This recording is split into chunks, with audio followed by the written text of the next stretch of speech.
Selamat datang di channel kami. Banyak ringkasan film-film menarik. Biar selalu update, tekan subscribe dan nyalakan notifikasi.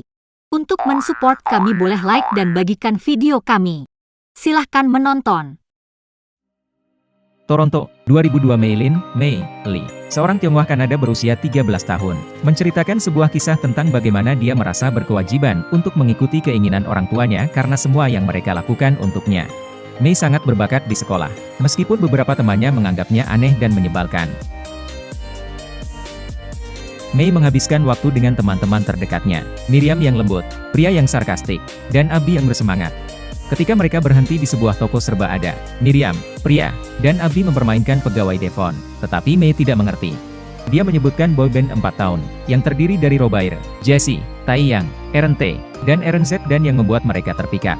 Mei menolak untuk keluar dengan gadis-gadis lain ketika mereka memintanya karena dia harus pulang dan bersih-bersih. Dan teman-temannya berkomentar bahwa dia menghabiskan terlalu banyak waktu untuk melakukan apa yang diinginkan ibunya. Mei tinggal di kuil panda merah yang merupakan tujuan wisata populer bersama orang tuanya, Ming dan Jin. Keduanya menghabiskan waktu sebentar untuk berdoa kepada Sunny, leluhur mereka. Mei melakukan segalanya untuk Ming karena dia sangat ingin mendapatkan persetujuannya. Tetapi Ming memiliki sedikit minat pada hobi Mei atau teman-temannya karena dia memandang mereka sebagai pengaruh negatif. Mei pensiun ke kamarnya setelah menonton opera sabun dengan ibunya, di mana dia mulai tiba-tiba berfantasi tentang Devon dan membuat gambar dia di buku catatannya. Mei mencoba menyembunyikan buku catatan itu saat Ming memasuki kamarnya, tetapi Ming mengambilnya dan membalik halaman untuk melihat gambar Devon dan Mei sedang bercinta. Ming menyeret Mei bersamanya ke toko serba ada di mana dia menunjukkan gambar Devon di depan pelanggan lain, termasuk musuh sekolah Mei Tyler, dan menuduh Devon memangsa putrinya karena takut anak laki-laki yang lebih tua melakukannya. Mei dibiarkan merasa benar-benar terdegradasi. Mei mendapat mimpi yang menakutkan malam itu. Ketika dia bangun di pagi hari, dia telah tumbuh menjadi panda merah yang cukup besar. Ketika Ming mendengar suara itu, dia mengira Mei mengalami menstruasi pertamanya, yang membuatnya ketakutan dan ingin bersembunyi. Mei berhasil tetap rahasia dan akhirnya tenang untuk kembali ke dirinya yang biasa. Mei menghadiri kelas dan berusaha mempertahankan ketenangannya meskipun Tyler menyebarkan gambar Devonnya ke seluruh kelas. Dia juga berusaha untuk menghindari berubah menjadi panda sekali lagi sambil tetap merasa tertarik pada Carter, seorang anak emo. Mei menerima catatan dari Miriam selama kelas memberitahukan bahwa Ming berada di luar jendela. Mei mengamati saat Ming berjuang dengan penjaga keamanan dalam upaya untuk menarik perhatian Mei. Mei menjadi lebih malu dan berubah kembali menjadi panda merah saat seluruh kelas melihat Ming mengeluarkan sekotak pembalut untuknya.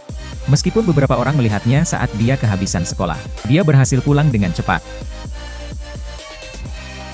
Mei ditemukan oleh Ming dan Jin terkejut karena ini sudah terjadi. Ketika Mei bertanya apa maksudnya, Ming membawanya ke kuil untuk mengungkapkan kebenaran. Sunny telah meminta bantuan roh untuk membela keluarganya pada saat Cina sedang berperang.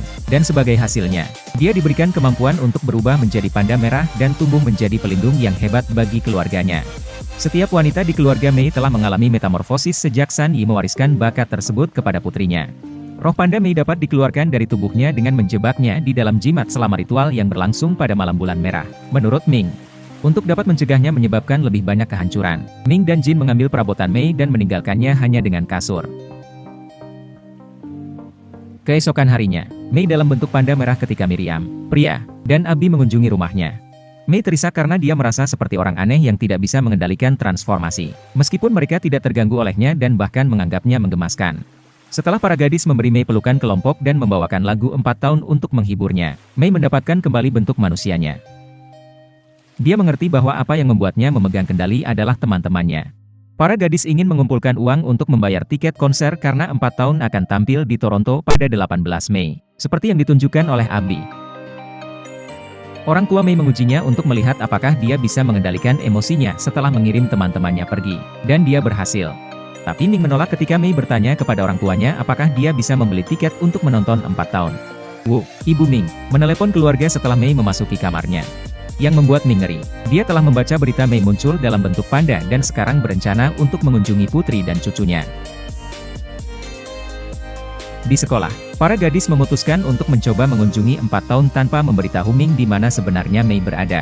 Beberapa saat kemudian, Mei berubah menjadi panda sebagai Staci, seorang gadis yang sebelumnya melihat Mei sebagai panda, masuk dengan teman-temannya. Wanita lain tidak panik karena mereka pikir Mei lucu dan suka diemong.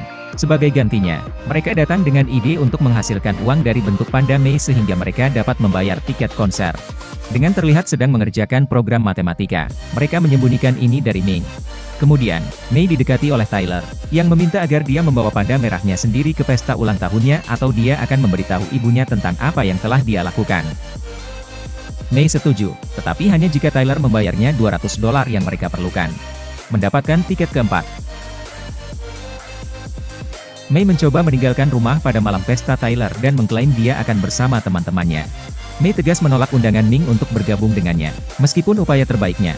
Keluarga Lee pertama kali dikunjungi oleh Chen, Ping, Helen, dan Lily, bersama dengan Wu, yang merupakan sepupu bibi Ming. Mei dimanjakan oleh mereka saat mereka mencoba membuatnya siap untuk upacara, tetapi dia memutuskan untuk berpura-pura tidur untuk menyelinap pergi ke perayaan itu.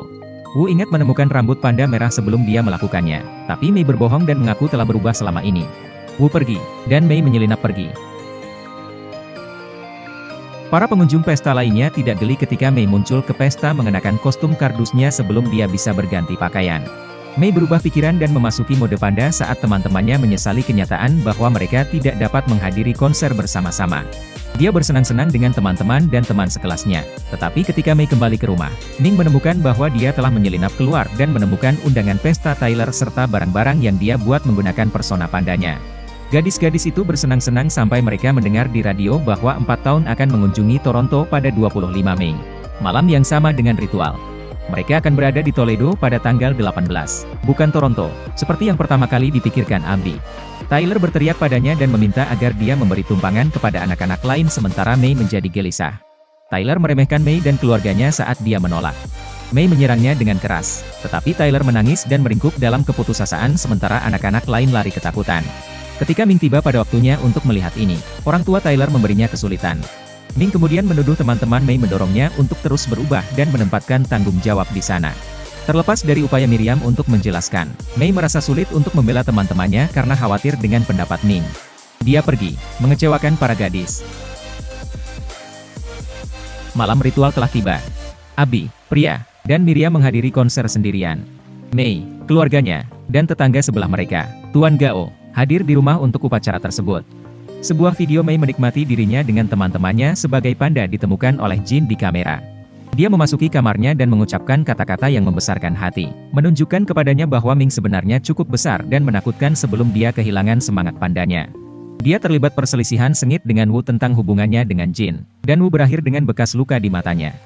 Jin menyarankan Mei untuk membuat keputusan sendiri. Mei berdiri melingkar sementara bibinya bernyanyi dan Pak Gao berusaha memasukkan roh panda ke dalam pesona Mei sendiri saat ritual berlangsung. Mei dibawa ke alam astral di mana portal baginya untuk masuk dan meninggalkan roh panda ada, tetapi dia berubah pikiran dan memutuskan untuk mempertahankan panda. Semua orang mencoba menghentikannya pergi saat dia berjalan keluar. Pesona Ming retak ketika Mei melarikan diri dan memukulnya ke tanah. Ketika Ming kehilangan ketenangannya, pesonanya benar-benar hancur, melepaskan semangat panda batinnya sendiri. Mei memasuki Skydome, tempat konser diselenggarakan, menggunakan kemampuannya. Dia pergi untuk meminta maaf kepada teman-temannya ketika dia menemukan mereka, tetapi Miriam menunjukkan bahwa dia melemparkan mereka ke bawah bus. Ketika Mei meninggalkan Tamagotchi-nya di tempat Tyler, Priya dan Abby menunjukkan bahwa Miriam telah mengurusnya, membuktikan bahwa Miriam tidak mungkin begitu marah pada Mei. Gadis-gadis berkumpul setelah menyadari bahwa Tyler, yang diam-diam menikmati 4 tahun dan memuja RNZ, hadir di acara tersebut. Dia menonton pertunjukan dengan para wanita, yang sangat antusias. Sayangnya, panda Ming yang sebesar gedung pencakar langit menyela musik. Semua orang yang hadir, bahkan 4 tahun, menjadi ketakutan saat Ming memanggil Mei. Mei melawan ibunya sebagai panda. Memberitahu dia bahwa menghasilkan uang dari bentuk panda adalah idenya dan bukan teman-temannya, karena anggota keluarga lainnya datang untuk mencoba mengambil panda dari Ming. Setelah Ming tersingkir, Wu dan bibi-bibinya mematahkan pesona mereka untuk melepaskan roh panda mereka dan membantu Mei menekan Ming ke dalam ring. Jin telah membuat cincin yang cukup besar untuk disesuaikan dengan Ming. Ketika bulan merah mulai redup, mereka mencoba bernyanyi, tetapi energinya tidak cukup untuk mengangkut semua wanita ke alam astral. Teman-teman Mei kemudian mulai bernyanyi, dan mereka bahkan membawa 4 tahun bersama mereka. Setelah insiden di mana dia memberi ibunya bekas luka, Mei menemukan remaja Ming terisak-isak. Ming telah mengalami perjuangan yang sama dalam mencoba menyenangkan ibunya sambil menyulap pertumbuhan dan kehidupan pribadinya sendiri. Ikatan antara Ming dan Wu akhirnya sembuh setelah Mei membawa ibunya ke portal di mana para wanita melewatinya untuk mengusir roh panda mereka sekali lagi. Ming akhirnya memahami keinginan Mei untuk melestarikan semangat panda. Mei dipeluk oleh San Yi dalam bentuk panda merahnya sendiri, yang muncul di hadapan Mei. Kemudian, Mei dan keluarganya merekonstruksi Skydome dengan bantuan pendapatan kuil, yang dimungkinkan oleh meningkatnya popularitas transformasi Mei. Tyler saat ini adalah teman para gadis. Mei berangkat untuk menghabiskan waktu bersama mereka dan bertukar pandang dengan Ming, yang sekarang lebih nyaman dengan keaslian Mei. Setiap orang memiliki sisi liar dan aneh, dan Mei mengatakan dalam sulih suara terakhirnya bahwa dia senang dia membiarkan miliknya keluar. Film berakhir dengan gambar yang diambil gadis-gadis itu dengan 4 tahun. Setelah kredit, Mei mencari CD 4 tahun miliknya, yang sedang dibawa Jin di ruang bawah tanah.